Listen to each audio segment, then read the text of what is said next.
Hello my dear learners, how are you all? कैसे हो आप सब? प्यारे बच्चों, मैं संदीप सारन आपका बहुत बहुत स्वागत करता हूं मेरे अपने YouTube channel English by Sandeep Saran पर। प्यारे बच्चों, आज का हमारा जो वीडियो लेक्चर रहने वाला है ये वो कैब के ऊपर बेस रहेगा। आज के इस वीडियो लेक्चर के अंदर हम किसान आंदोलन से जुड़ी वोकैबुलरी पढ़ने वाले हैं। काफ़ी इंपॉर्टेंट वीडियो लेक्चर रहने वाला है ये। किसान आंदोलन से जुड़ी important vocabulary, most important verbs या फिर most important words related to farmers agitation. जो किसानों का जो आंदोलन चल रहा था, जो अभी बंद हो गया है और सरकार के साथ उनकी कोई सहमति हो चुकी है और सरकार ने उनकी बातें मान ली, तो उसके रिगार्डिंग क्या क्या वर्ड्स न्यूज़पेपर में चले थे और कौन कौन से शब्द अखबारों में आए थे जब मोदी साहब ने मीडिया के सामने या फिर देश को जब एड्रेस किया, इंडिया को जब एड्रेस करने के लिए मोदी साहब आए और उन्होंने कहा repeal of these 3 farm laws. इन 3 जो ये किसानों के जो कानून बनाए थे कृषि के लिए, उनको रिपील कर दिया गया है, उनको रद्द कर दिया गया है, उनको भंग कर दिया गया है। काफ़ी इंपॉर्टेंट क्लास ये रहने वाली है और ये ऐसे शब्द होंगे प्यारे बच्चों जो आगे आने वाले किसी भी कॉम्पिटिटिव एग्जाम्स में आ सकते हैं, क्योंकि मीडिया के अंदर और अखबारों के अंदर, न्यूज़पेपर्स के अंदर ये वर्ड बार बार आए हैं। तो आज इन्हीं शब्दों का जिक्र करते हैं और किसान आंदोलन से जुड़ी महत्वपूर्ण वोकैबुलरी को डिस्कस करने जा रहे हैं। अपनी वोकैबुलरी को बहुत अच्छा बनाइए और बहुत अच्छा इंप्रूव कीजिए और तभी आपको इंग्लिश पढ़ने और समझने में बहुत अच्छा मजा आने वाला है। चलिए पहले जो स्टार्ट करते हैं हमारी आज की क्लास। मैं ये न्यूज़पेपर से कुछ मैंने लाइनें उठाई है द हिंदू से, और उनमें क्या क्या लाइनें आई थी किसान आंदोलन से जुड़ी हुई, वो लाइनें मैं लिख रहा हूं। पहली लाइन क्या है? Repeal of 3 farms laws. Repeal of 3 farm laws. प्यारे बच्चों, आपसे मैं एक रिक्वेस्ट भी करना चाहूंगा। मेरी एक रिक्वेस्ट भी आपसे, अगर मेरी वीडियोस आपको पसंद आती है, अच्छी लगती है, अगर आपके लायक है, आपको फायदा पहुंचा रही है, आपके लिए प्रोडक्टिव है, इफेक्टिव है, तो प्यारे बच्चों हम्बल रिक्वेस्ट आपसे उसे ज्यादा से ज्यादा शेयर करें, लाइक करें और कमेंट करें। अगर आपको चीजें फायदा पहुंचा रही है और आपको तसल्ली मिल रही है आपके दिल को कि हाँ हम अच्छा पढ़ रहे हैं, अच्छा सीख रहे हैं, तो आप मुझे और मेरे चैनल को अप्रिशिएट जरूर कीजिए।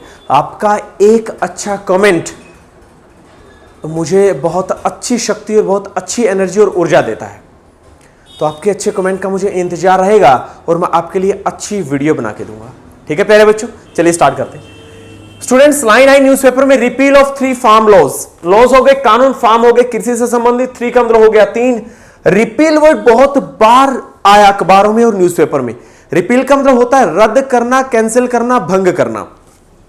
प्यारे बच्चों, अगर रिपील का मैं सिनोनियम लिखूं तो इसके अंदर एक शब्द आ जाएगा कैंसिल। क्या आ जाएगा? कैंसिल। एक शब्द होता है प्यारे बच्चों REBUT, रिब्यूट, और एक शब्द होता है DENIAL, डैनियल। जैसे एक शब्द आप सुनते होंगे DNY, डिनाई। डिनाई का मतलब इनकार करना, मना करना। और प्यारे बच्चों डैनियल का मतलब होता है ठुकराना। ठीक है, एक तरीके से नाउन हो जाएगा, किसी बात के लिए हाँ ना भरना, डैनियल कर देना, इनकार कर देना। रिब्यूट का मतलब भी होता है कैंसिल करना, और कैंसिल करने का मतलब क्या हो गया? रिपील। और प्यारे बच्चों आगे आने वाले दिनों में वोकैबुलरी के अंदर ये शब्द काफी आ सकता है आपका कॉम्पिटिटिव एग्जाम्स में, एंटोनियम सिनोनियम्स में। तो रिपील के 3 सिनोनियम्स मैंने बता दिए, कैंसिल, रिब्यूट एंड डैनियल। ठीक है, ये अखबार में आई हुई लाइन काफी दिनों तक चली थी। Repeal of 3 farms laws, Facebook, WhatsApp, Insta, हर जगह, ट्विटर पे। तो रिपील बोले तो कैंसिल, कैंसिल बोले तो रिब्यूट एंड रिब्यूट बोले तो डैनियल। ठीक है, इतनी बातें क्लियर हैं? आगे बढ़ते। नेक्स्ट लाइन जो हमारी थी अखबारों में वो थी कि किसानों को अब अपना विरोध प्रदर्शन, जो प्रोटेस्ट है, वो वापस ले लेना चाहिए। लाइन आई अखबारों में, मैं वो लिख रहा हूं, farmers should withdraw protest. Protest का मतलब होता है प्यारे बच्चों विरोध प्रदर्शन। क्या होता है? विरोध प्रदर्शन होता है प्रोटेस्ट का मतलब। ठीक है, अब ये जो विड्रॉ होता है ना, विड्रॉ, इसका मतलब होता है वापिस लेना। काफी बार आप एटीएम से पैसा निकालते हो तो विड्रॉ मनी आता है वहां पे कि आपको पैसा विड्रॉ करना, मतलब आपकी कोई चीज पहले से थी और वो आपने क्या कर लिया? वापस ले ली। पैसे आपके बैंक में थे, आपने वापस निकलवा लिए। तो स्टूडेंट विड्रॉ प्रोटेस्ट का मतलब होता है किसानों को अपनी चीज वापस ले लेनी चाहिए। चीज क्या? प्रोटेस्ट बोले तो विरोध प्रदर्शन। फार्मर्स बोले तो किसानों को शुड चाहिए विड्रॉ वापस लेना, प्रोटेस्ट बोले तो विरोध प्रदर्शन। किसानों को अपना प्रदर्शन, विरोध प्रदर्शन वापस ले लेना चाहिए। विड्रॉ के लिए एक शब्द आता है प्यारे बच्चों रोल बैक। रोल बैक के लिए एक वर्ड आया है प्यारे बच्चों रिकेंट। क्या क्या? रिकेंट। मैं ये कहना चाहता हूं विड्रॉ, रोल बैक एंड रिकेंट, इन तीनों का मतलब होता है वापिस लेना। क्या होता है? वापिस लेना। स्टूडेंट आपके आसपास जो घटनाएं घटित हो रही है उन्हीं से अपनी वोकैबुलरी को अच्छा बनाने की कोशिश कीजिए। किसान आंदोलन से जुड़ी महत्वपूर्ण वोकैबुलरी हम पढ़ने जा रहे हैं, काफी अच्छे वर्ड्स इसके अंदर, और करंट का इश्यू भी है, मुद्दा भी है ये। आगे आने वाले दिनों में इससे एंटोनिम सिनोनिम एग्जाम से पूछे भी जा सकते हैं। तो विड्रॉ होता है प्यारे बच्चों रोल बैक होता है रिकेंट। इन तीनों का मतलब होगा वापिस लेना। क्या होगा? वापिस लेना। अब हम आगे बढ़ते, नेक्स्ट लाइन में लिख रहा हूं। नेक्स्ट लाइन हमारी क्या है जो न्यूज़पेपर में आई है द हिंदू में? तो रोल बैक, रिकेंट और विड्रॉ तीनों को लिख लेना। तीनों एक दूसरे के सिनोनियम है। इसका मतलब होगा वापिस लेना। नेक्स्ट प्यारे बच्चों AGGRAVAT, ये फर्स्ट लाइन होगी, ये सेकंड लाइन होगी। तीसरा वर्ड अखबारों में काफी ज्यादा आया, AGGRAVATE,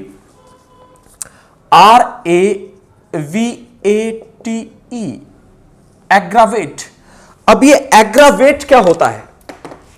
ये एग्रावेट क्या होता है? मैं इसकी एक ट्रिक बता रहा हूं पहले आपको, इस शब्द को कैसे याद करना है।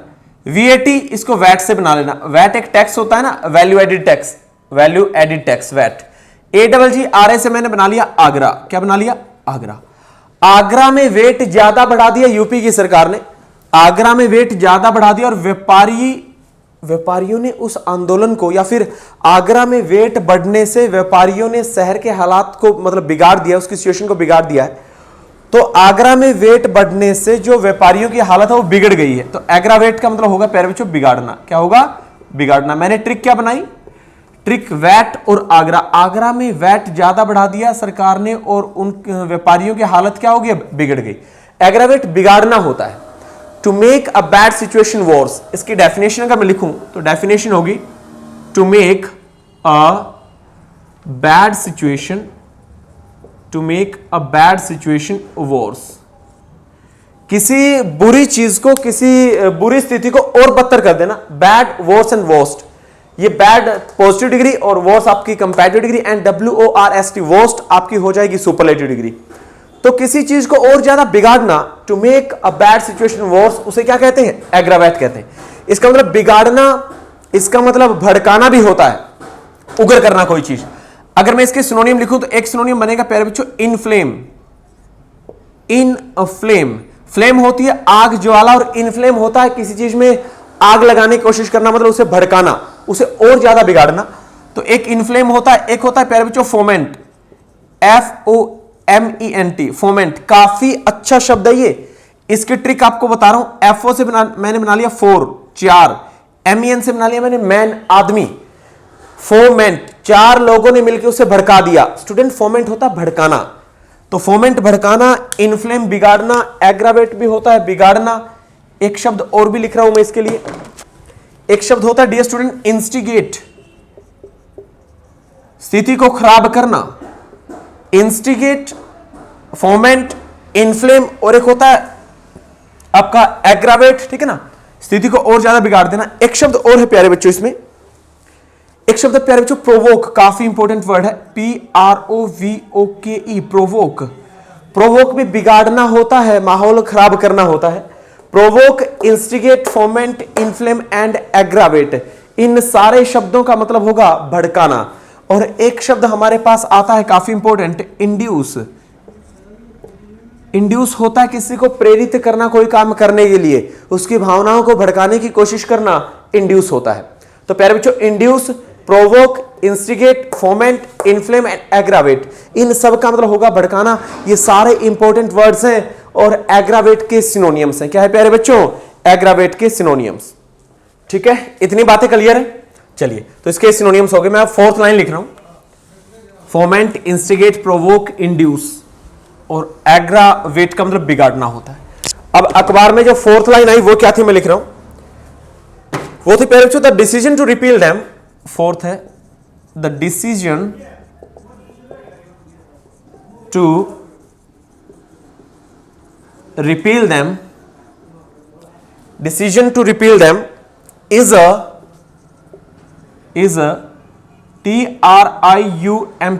triumph, triumph of democracy, is a triumph of democracy। अब देखिए प्यारे बच्चों, इनसे हमें कौन कौन से शब्द सीखने को मिलेंगे। डिसीजन का मतलब हो गया फैसला, टू रिपील देम। अच्छा, देम किन के लिए आया है? देम आया है प्यारे बच्चों इन 3 कृषि कानूनों के लिए। रिपील का मतलब क्या हो गया? रद्द करना, भंग करना। तो ये जो फैसला है उनको भंग करने का इज अ ट्रायम्फ, और ट्रायम्फ का मतलब होता है आपका विक्ट्री, जीत। इसका अगर सिनोनियम की बात करूं ट्रायम्फ की, तो इसका एक सिनोनियम बनेगा विक्ट्री, इसका एक सिनोनियम बनेगा CONQUER, कनकर, और इसी कनकर से एक शब्द बनता है कॉन्क्वेस्ट, CONQUEST। ये कनकर और कॉन्क्वेस्ट का मतलब होता है जीतना। ये आपके कनकर आपकी वर्ब होती है और ये नाउन होता है। इसका मतलब जीत होती है, फतेह होती है, विक्ट्री हो गया। इसी का एक मैं सिनोनिम लिखूं तो प्यारे बच्चों आ जाएगा सक्सेस। सक्सेस सफलता, कॉन्क्वेस्ट हो गया, कनकर हो गया, विक्ट्री हो गया और ट्रम्प हो गया। इन 5 शब्दों का मतलब एक इसमें विन हो जाएगा। विन जीतना या जीत, ये वर्ब भी होता है, नाउन भी होता है। ठीक है, तो सुन यहां से हमारे पास इसके सिनोनियम बने ट्रायम्फ के, क्या? Victory, win, conquer, conquest and success. ठीक है, इन सब का मतलब सफलता, कामयाबी होता है। डेमोक्रेसी का मतलब प्यारे बच्चों लोकतंत्र होता है, लोगों के द्वारा राज। इस बात को हम आगे आने वाली क्लासेस में जब हम क्रेसी रूटवर्ड पढ़ेंगे उस टाइम में काफी अच्छे शब्द आपको क्रेसी के रिगार्डिंग करवाऊंगा। एरिस्टोक्रेसी क्या होती है, आपकी डेमोक्रेसी क्या होती है, ठीक है, डेस्पोटोक्रेसी क्या होती है। तो अभी के लिए जान लो कि repeal them is a Triumph of democracy, की कानूनों को रद्द करना, भंग करना अपने आप में लोकतंत्र की जीत है, लोगों की जीत है। यह बात अखबार में लिखी गई थी। ठीक है, तो इसके रिगार्डिंग मैंने आपको सिनोनियम बता दिए। आगे बढ़ते, चलिए आगे बढ़ते हैं। Success, conquest and conquer, victory, win and Trump. और ट्रायम्फ का मतलब हो गया जीत, फतेह। नेक्स्ट लाइन हमारी अखबार में क्या थी वो लिखता हूं मैं। The tenacity of agitating farmers, हमारी नेक्स्ट लाइन है।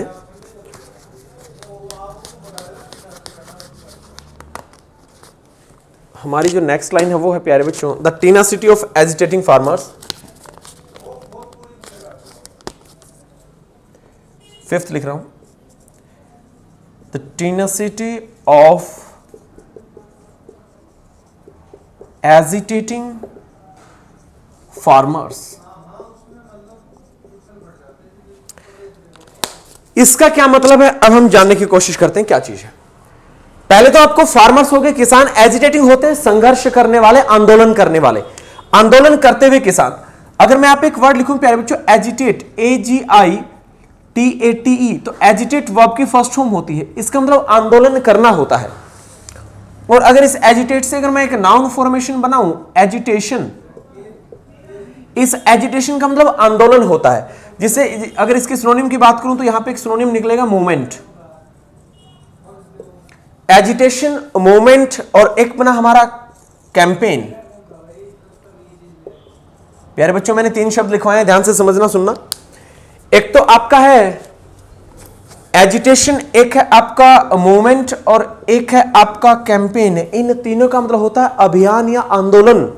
और एजिटेट होता है वर्ब की फर्स्ट फॉर्म आंदोलन करना, और एजिटेटिंग फार्मर्स होंगे प्यारे बच्चों आंदोलन करते किसान।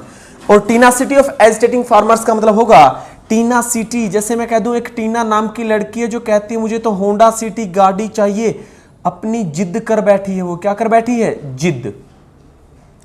स्टूडेंट, टीनासिटी का मतलब जिद होता है, दृढ़ता होता है, अटलता होता है।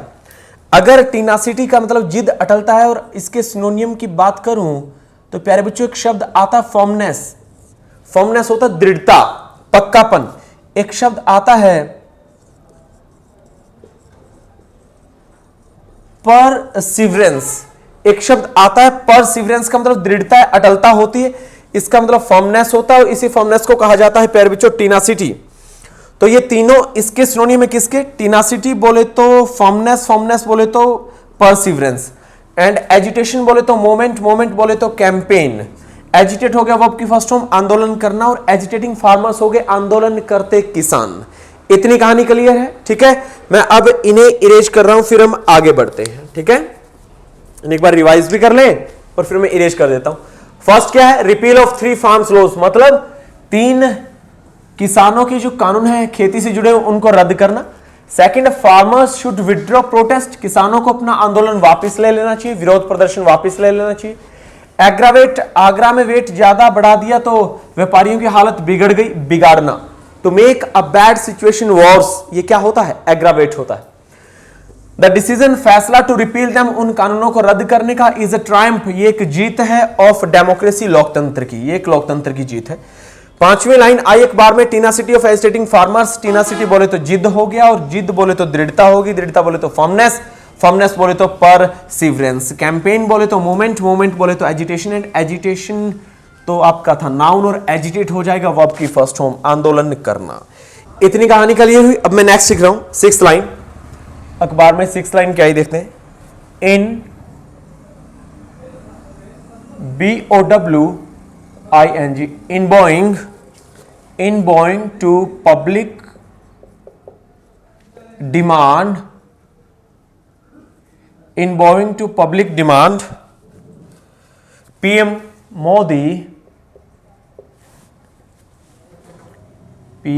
Modi has, ये अखबार में आई हुई लाइन किसान आंदोलन से जुड़ी हुई। PM Modi has shown flexibility, PM Modi has shown flexibility and pragmatism, PRAG, pragmatism। और काफी इंपॉर्टेंट वर्ड है 2 यहां पे। एक pragmatism जो 1 वर्ड सब्स्टिट्यूशन में काफी बार पूछा जा चुका है, और एक आपका शब्द है प्यारे बच्चों यहां पे फ्लेक्सिबिलिटी। कौन सा शब्द है? फ्लेक्सिबिलिटी। अब इन दोनों शब्दों को जानने की और समझने की कोशिश करते हैं। देखो, in bowing to public demand PM Modi has shown flexibility and pragmatism. अब ये फ्लेक्सिबिलिटी और प्रैग्मेटिज्म क्या चीज है वो मैं आपको बताता हूं। स्टूडेंट, फ्लेक्सिबिलिटी का मतलब होता है लचीलापन। किसानों की मांगों के आगे सरकार और मोदी सरकार झुक गई, इसी को बोला गया in bowing to public demand. Bowing का मतलब होता है झुकना, टू पब्लिक डिमांड जनता की मांगों के आगे, जनता की मांगों के आगे झुकते हुए। इस लाइन का मतलब यह होगा इन बॉइंग टू पब्लिक डिमांड, इसका मतलब है जनता की मांगों के आगे झुकते हुए। PM Modi has shown, PM Modi ने दिखाया है फ्लेक्सिबिलिटी, बोले तो लचीलापन। फ्लेक्सिबिलिटी को बोला जाएगा पहले डक्टिलिटी, डक्टिलिटी भी लचीलापन होता है, फ्लेक्सिबिलिटी यही होता है। ठीक है, एक शब्द आता है PLIABILITY,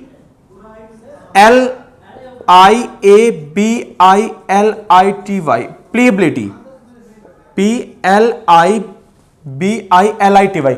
प्लेबिलिटी का मतलब भी होता लचीलापन, डक्टिलिटी भी होता लचीलापन और फ्लेक्सिबिलिटी भी होता लचीलापन। मतलब मोदी गवर्नमेंट रूड दिखाई नहीं दी किसानों के प्रति और आखिरकार उनकी बातें मानने पर विवश हो गई, मजबूर हो गई। इसको अखबार वालों ने दिखाया PM Modi has shown flexibility. और सुन, एक शब्द और भी है हमारे पास, और वो शब्द कौन सा है? प्रैग्मेटिज्म। कौन सा है वो? प्रैग्मेटिज्म। और प्रैग्मेटिज्म 1 वर्ड सब्स्टिट्यूशन में पूछा गया क्वेश्चन है, और इसके लिए एक डेफिनेशन आई थी पेपर में और ऑप्शन में था प्रैग्मेटिज्म। वो डेफिनेशन क्या थी मैं लिख रहा हूं, the quality of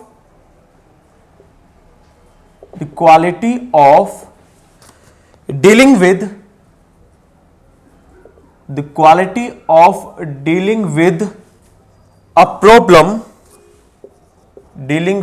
a problem in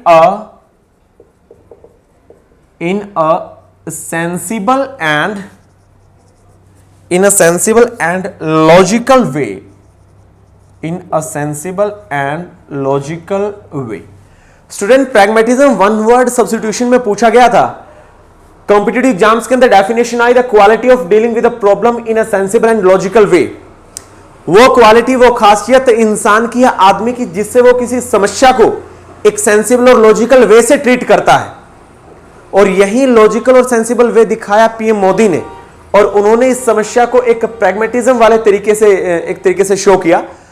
जब वो देश को एड्रेस करने के लिए मीडिया के सामने आए तो उन्होंने कहा कि ये वक्त एक दूसरे पर आरोप लगाने का नहीं है, मतलब जो चीज आप चाह रहे थे वो चीज हम कर रहे हैं, और काफी दिनों तक हम आपकी बात समझ नहीं पाए, उसके लिए हमें खेद है, उसके लिए हम सॉरी फील कर रहे हैं। तो ये क्वालिटी होती है अच्छे तरीके से बात करने की, और अच्छे तरीके से बात करने की, सेंसिबल और लॉजिकल वे से किसी समस्या को निपटाने की। डीलिंग विद अ प्रॉब्लम होता है किसी समस्या का समाधान करना, और अच्छे तरीके से समाधान करना। इसी क्वालिटी को क्या कहा जाता है? प्रैग्मेटिज्म। इसे व्यवहारवाद कहते हैं। अगर हिंदी में बताऊं तो ये होता है व्यवहारवाद, कि आदमी का कैसा व्यवहार, कैसा बिहेवियर है किसी चीज को लेकर के, उसे प्रैग्मेटिज्म कहा जाता है। कहानी क्लियर है, पक्की बात। नेक्स्ट लाइन पे आता हूं। अखबार में नेक्स्ट लाइन क्या थी? एक 7th लाइन आई पेपर में, but it should not be an act of political expediency, but it should not be, it should not be an act of political expediency, expediency, ठीक है। Next line I, but it should not be an act of political expediency, लेकिन ये political expediency का कार्य नहीं होना चाहिए। देखिए अभी जो ये सरकार ने जो इन कानूनों को रद्द किया है, इसके बारे में अखबार में एक लाइन आई। देखिए पहले मैं बता देता हूं पॉलिटिकल एक्सपीडियंसी क्या होता है। पॉलिटिकल हो गया राजनीतिक, एक्सपीडियंसी हो गया मुनाफा या फायदा। पॉलिटिकल एक्सपीडियंसी को प्यारे बच्चों राजनीतिक मुनाफा या राजनीतिक फायदा कहा जाता है। मतलब लेखक या अखबार में लिखने वाला एडिटर, संपादक जो भी है, वो ये कह रहा है कि सरकार इन कानूनों को रद्द करके कोई राजनीतिक फायदा ना उठाए, बल्कि किसानों की भलाई के बारे में ही सोचे। तो ये जो काम किया ऊपर वाला जो सारा काम, it should not be an act of political expediency, राजनीतिक फायदे का कार्य नहीं होना चाहिए। पॉलिटिकल एक्सपीडियंसी राजनीतिक फायदा होता है। और इसी का अगर मैं सिनोनिम लिखूं तो पॉलिटिकल माइलेज एक शब्द आता है, MILEAGE। पॉलिटिकल माइलेज भी होता है, राजनीतिक फायदा है, राजनीतिक मुनाफा। इतनी कहानी क्लियर है, ठीक बात। चलिए आगे बढ़े। एक और इंपॉर्टेंट लाइन अभी मैं लिखूंगा, 8th हमारी एक और इंपॉर्टेंट लाइन होगी। वो लाइन है, the repeal of these farms laws will, 8th line में लिख रहा हूं, the repeal of 3 farms laws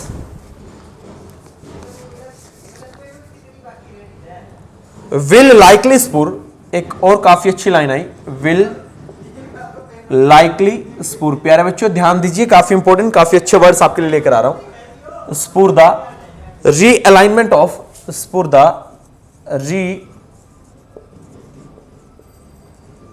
realignment of politics in, realignment of politics in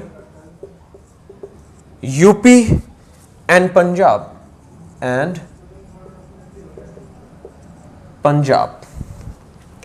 where assembly elections are around the corner. ये इसको मैं बाद में लिखूंगा, ठीक है। एक बार मैं आप पंजाब तक की लाइन लिख देता हूं, ये ठीक है। इतनी सी चीज को हम समझते हैं कि ये इतनी सी कहानी हमें क्या कहती है, इस लाइन का क्या मतलब होगा। देखिए students, the repeal of 3 farms laws will likely spur. ये जो वर्ड आया ना स्पूर, ये काफी इंपॉर्टेंट वर्ड है। स्पूर का मतलब होता है उत्तेजित करना, इंक्रेज करना, प्रेरित करना, एक तरीके से भड़काने टाइप की सेंस। स्पूर को आप बोल सकते हो इंक्रेज, कि ये जो 3 कृषि कानूनों का जो आपके जो कानून थे, इनको जो रद्द किया गया, लाइकली का मतलब होता है संभवतः है, बोले तो पॉसिबली। स्पूर का मतलब होता है इंक्रेज करना, भड़काना, एक तरीके से प्रेरित करना। द रीअलाइनमेंट, देखिए री का मतलब दोबारा होता है और रीअलाइनमेंट होता है दोबारा बनाना। इसे हम बोलते हैं प्यारे बच्चों रीमेक, इसे हम बोलते हैं रीबिल्ड।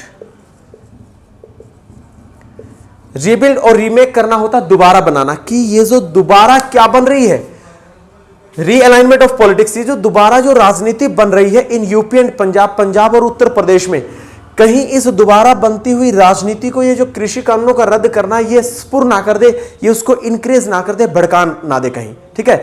कहीं इनसे कोई राजनीतिक पार्टी, कोई पॉलिटिकल पार्टी फायदा न ले जाए। तो सीधी सी बात है, spur the realignment of politics का मतलब होगा राजनीति का दोबारा बनना और राजनीति के दोबारा बनने को भड़काना। Spur the realignment of politics होगा इन यूपी एंड पंजाब, कि यूपी और पंजाब में जो दोबारा सरकार बनने जा रही है, क्या उसके ऊपर इसका असर पड़ेगा, जो कृषि कानून जो हमारे क्या हुए हैं, जो रद्द हुए हैं, ठीक है।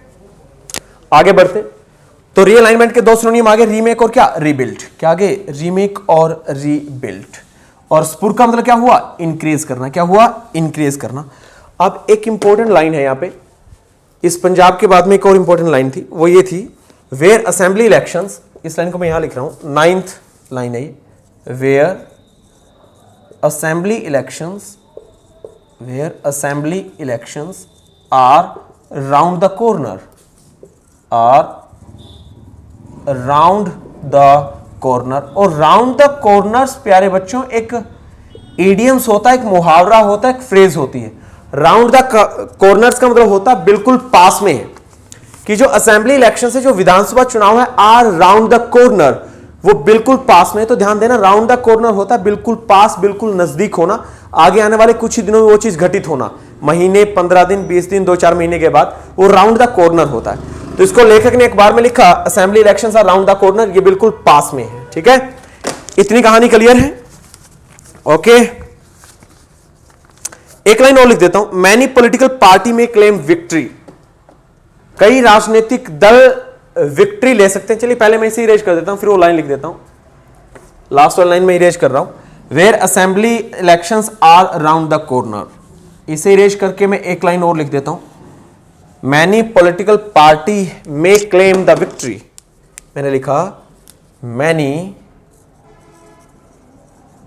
Political party, many political party